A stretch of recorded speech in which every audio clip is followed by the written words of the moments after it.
Okay, can you just tell me a little bit about the character? So Mira is she's a commoner that's appointed royal detective by the Queen, and it's really special because she's the first girl to ever be appointed. It's all been men ahead of her. She's very resourceful, very kind, very inclusive with people around her, and she never gives up. Now, do you share any qualities with her other than a voice? So I'm definitely learning from her character every single day because she's very perseverant. Sometimes I can't get down on myself a little bit, but she's a character that never judges herself. She's always, very passionate and lets her passion lead. Yeah. Talk a little bit. The process of doing voice recording to me would be the scariest thing on earth because you're literally acting without using your face, your hands, your body, and everything. Was it comfortable to do it, or did you sort of have to sort of get into the rhythm of it? So yeah, I've been doing musicals with my school since I was little. That was kind of the extent of all the acting I've been doing. Oh my God. I've been going out on auditions, but this is my first big professional job. I never even considered voiceover when I decided to maybe become a part of the industry. It's definitely it was a challenge in the beginning. It took me a lot longer than it does now to complete simple things like a script took me maybe 2 hours. Now it might take me 45 minutes. Right. So it's definitely like an acquired skill, like anything. You just build up a muscle for it. Yeah, but it's a situation where you're actually. I know sometimes you can record with people, and a lot of times you're recording by yourself. Yes. Was that the case with you by yourself? Yes, I'm recording by myself. Okay. How do you get into that rhythm? Do you have to depend on your director to be able to give you the right sort of clues to what you're supposed to be doing? So my director, Alison Bosch, she's amazing. She's definitely my support system in there. The entire team is amazing, so I get really comfortable. I'm not really put on the spot. It's not as challenging as you'd think. It's just something new. Yeah, no. But I would imagine it's still got to be a little weird if somebody says, say, stop there, do it differently. Do it with, Well, in the beginning, how many different ways can you say in things? the beginning, it was when I didn't know Mira's character. Okay. Now that I kind of have a obviously better understanding of the show after we finished the first season, it's a lot easier to hear her voice in my head, hear how would she say this one thing, and yeah, definitely. Yeah. Has it struck you that by being the voice of this character, you have entered into a very rare collection of people who are the Disney princesses and the Disney voices? Has it hit you yet? Definitely not. It's gonna take a while to, even after the show airs, for me to really understand how monumental this is.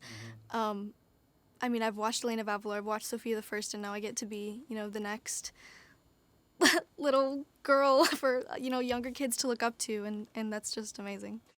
And representing a whole new look for a character, that we don't normally see on television. That, to me, that's just, got to be the honor of honor. Of course, I'm so proud to be able to represent, my mom's generation who's been deserving the show for so long, but also the young kids who are going to grow up just normalizing our culture.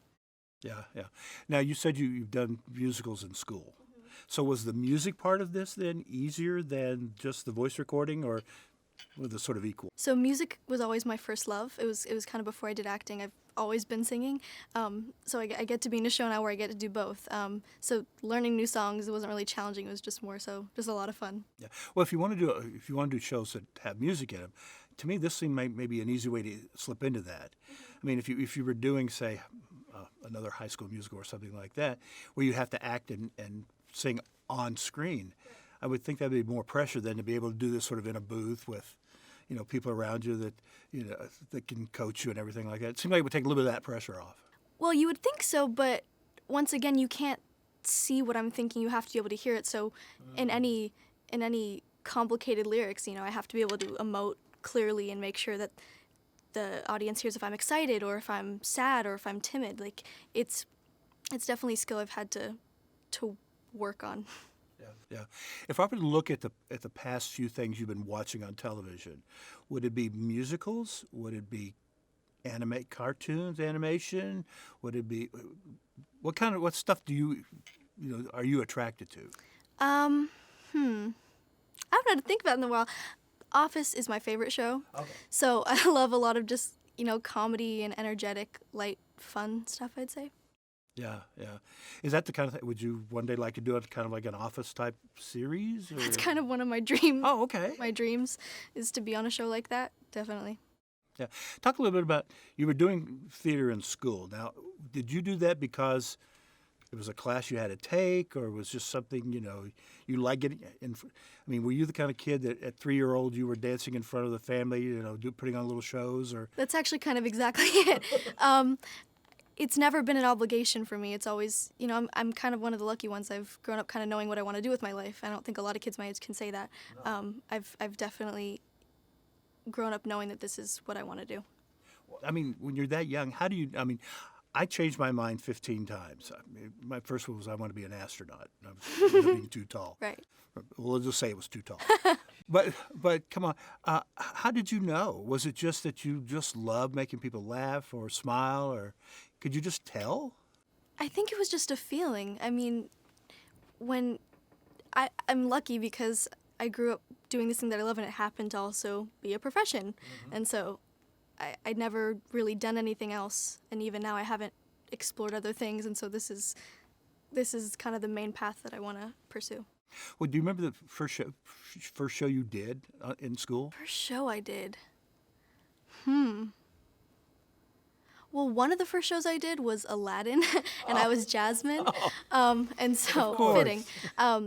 But shows like that just kind of opened my eyes and just kind of solidified that this is what I want to do because it was such a fun show and so inspiring to play that character. Yeah. Okay. Now you've taken on this character, and we now know there's a second season already ordered, so we're going to get to see a lot of her. What do you want both adults to take away from it and kids? I definitely think that everyone can learn from this show because Mira, the character, is very persevering and very brave, and I think that's something I'm striving to be more like every single day. But I think everyone is attracted to those qualities and is trying to be more like that. Yeah. And to wrap it up, if you were reading a mystery novel, would you be the kind of person that goes to the last page and reads the solution, or you have to get to the end? Definitely not. I love the suspense. I love learning more about the characters before I actually find out why they did what they did. I'm a huge nerd when it comes to that kind of stuff. No, it sounds like it's the actor in you that wants to know the character before. Maybe, I'm the probably. other way. I'll just read the last page. Really? I don't have time. It's like, no. Well, congratulations. Thank you so much. Appreciate it. Thank you.